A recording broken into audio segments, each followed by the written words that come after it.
Enak apa tadi Mindul? Koyoke kok udan to, Pak no? Udan kok sanggone po yo enek to.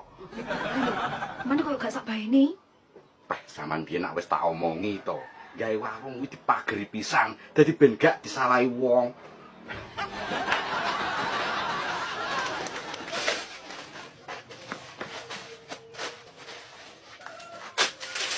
Barang ini iki mesti panggah uyah dik Mindul.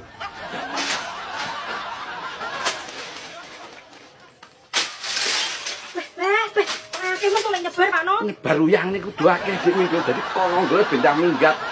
Terutama sing ngarep-ngarep lawang ngono kuwi.